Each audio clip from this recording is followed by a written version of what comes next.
What are these niggas doing here? For what?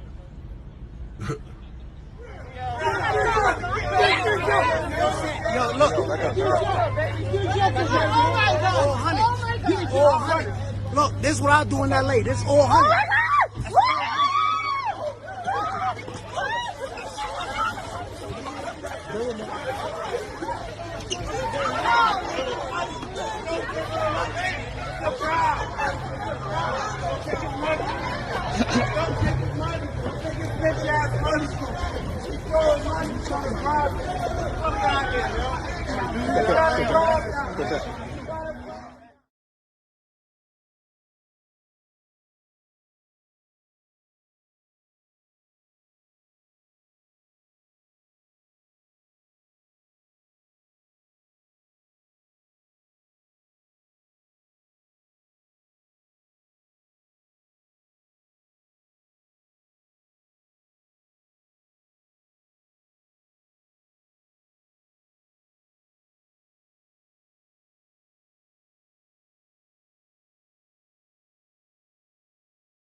Listen, check it out now. Oh, does this thing even work anymore? Now, oh, hell no. Ladies and gentlemen, let me tell you this.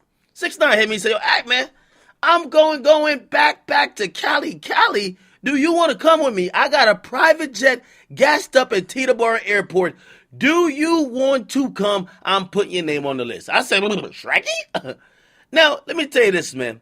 You can't try to entice me with a private jet. I get it. It's luxury. Take a bunch of Instagram pictures, flex on the gram. But trust me, being around 6ix9ine these days, it's not as easy as you may think. Now, of course, I've seen him since he got out of jail, but I've seen him in private.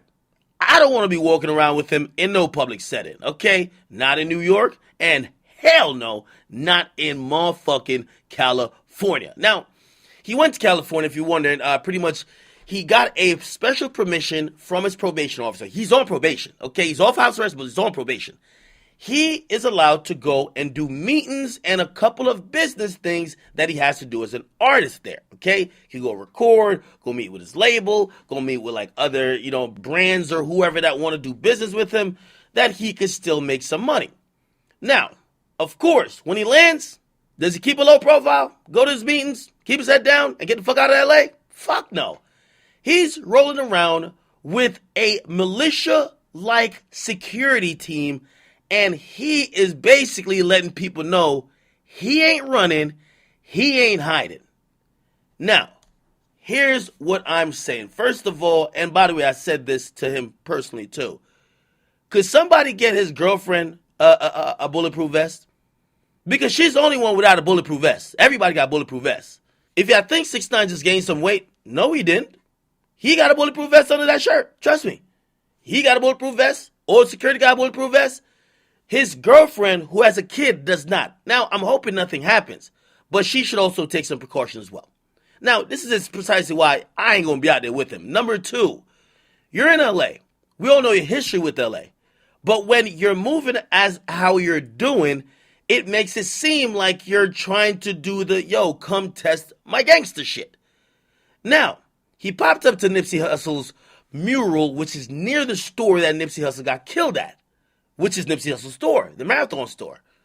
Now, he made a video, and he said he's paying respects, but I'm wondering, does that look like he's paying respects? Because I don't know. Because here's the thing. First of all, a lot of people pointed out, Nipsey got killed by someone that was, quote-unquote, a snitch, because Nipsey told the guy he had to get out of there because he is a snitch. The guy left, came back with a gun and shot Nipsey. Again, if that's how Nipsey died, does Nipsey or the other Rolling 60 Crips want 6ix9ine to be paying respects? I don't know. Again, that's neither here nor there, but when you're moving around and also putting it online to make it seem like you could go wherever, do whatever, you're going to run into some type of aggression from people who live there. California is a gang-banging capital. Now, and by the way, when you say, I'll admit, I get my biases up. I'm cool with 6ix9ine. I think he's a dumbass nigga, but at the end, he's a dumbass friend, because I still consider him a friend. He's been a cool guy to me. I don't think he make the best decisions. So I tell him, man, get out of LA. Stop doing that. Don't do this. Chill out. Stay low. He doesn't do it. And I have to be honest, and I've told him all these things to his face. But I'll also say on this video as well, I think he's playing a even more dangerous game now than he did before, and he's playing it for little and much less reward than he got last time.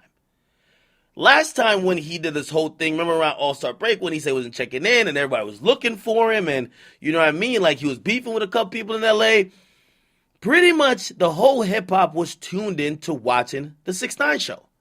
They wanted to know where he was at, where he was popping up at, how these guys are so bothered, and everyone was chasing him around. Now, let me give you the difference between then and now. The energy was different. The only time we really saw 6ix9ine with some security, or even quote-unquote the police, was when he went to Chicago. And we all know what that was. You know, he just popped in and out real quick. Of course, he fed the homeless downtown, but he popped in and out. But when he went to L.A., he was supposed to be with his goons. Not Trey. So it's a different type of energy when back then you were supposed to be rolling with the toughest of the toughest and the biggest goons and you weren't checking in with other goons. It's much different with the attention, the level of, and by the way, unfortunately with hip hop, quote this from me. Hip hop is attracted to watching a train wreck or watching destruction. So back then, people really thought, yo, something's going to happen to him like right now. People couldn't stop watching. People couldn't stop talking. Now he's gotten out of jail. He got a Navy SEAL, Secret Service, FBI Special Elite Forces, Black Ops Squad. That's his security. That's escorting him through L.A. There ain't no gang members no more. There ain't no tough guys no more. That's just some street dudes. It's literally pretty much the highest, best trained cops on earth. The level of danger has decreased. But here's the thing. The reward, and I'm saying reward with like quotation marks, because the reward he got last time was everybody cared. It was the only thing people talked about. Now, I think the reward is less. I don't think that many people give two fucks. Now, of course, the locals and the natives care a lot, but I don't think people are going to give him those points of him being defiant or him being that dude, given the fact he was walking around with security. When it was thought of he was just walking around with Shotty and the gang, they were like, damn, this dude could do whatever he wants. We believe him now. Now it just seems like, okay, great, you got a great security force. So while he's still risking his life to some extent, the reward is that people don't really care as much as they did last time. The energy ain't there. The element of even danger ain't there because they see you with the, to keep it real, like, that there isn't that many security that escort brings trucks with millions of dollars.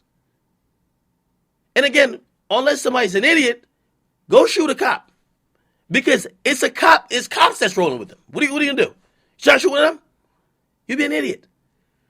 So, as I said, the reward is a little bit less. People seem to care a little bit less. And that's why I look at it to say, why are you doing all this now? There's other ways if you want to capture attention, if that's your goal. Because I don't think he's just trying to agitate people. I think he wants to prove people wrong, which in turn gets the all eyes on him. I just think people care a little bit less now. Again, I give him advice as a friend, which I'll also share on here. I feel like these days, because of this whole him embracing that he snitched, people don't really want to hear tough talk from him. People don't want to hear him try to, go up against street dudes because of that. So it's getting less and less of a reaction from people who are in that life and people who care about that life. The only thing I believe he could do better that could help him get more attention is make better music. The antics and gimmicks, he's one of the greatest entertainers in terms of content. But people are not going to care as much because all they see is that you're rolling with police. Okay? If he makes better music, gets something undeniable, That, I believe, will get him back into probably where he wants to be in terms of not only the conversation, but also, again, his last record didn't chart. But he could be, he's one hit away, or he's one real hot song away from having another number one. Because he has the brand presence. It's just that the music, it isn't being matched with the energy that it used to be. He used to be rapping gangster stuff, and then we're seeing gangster stuff happen. Now he's rapping some stuff that's kind of aggressive, and we're not seeing it. We're just seeing like colorful videos, and we saw one video of him outside, but even then it was like, okay, we know what it is. You're with a bunch of security, so who cares? Again, better music, I believe, is the answer for 6ix9ine, not these antics, okay? Leave Nipsey Hussle legacy alone. Leave those people who seem to not really be going out of their way at this point to try to fuck with you. Leave them alone. Focus on your music, because at the end of the day, that's what's going to be the thing that can helps your career last. You're a musician, not a comedian, or not somebody who's just a daredevil, just trying to like survive or risk your life. Get in the comments with you guys, like and subscribe, and tell me, you guys, if you miss me making videos, or if you got to the end of this damn video. I know this was a long one, but I haven't talked to y'all in a while. Make sure you guys like and subscribe. Your boy, Academics.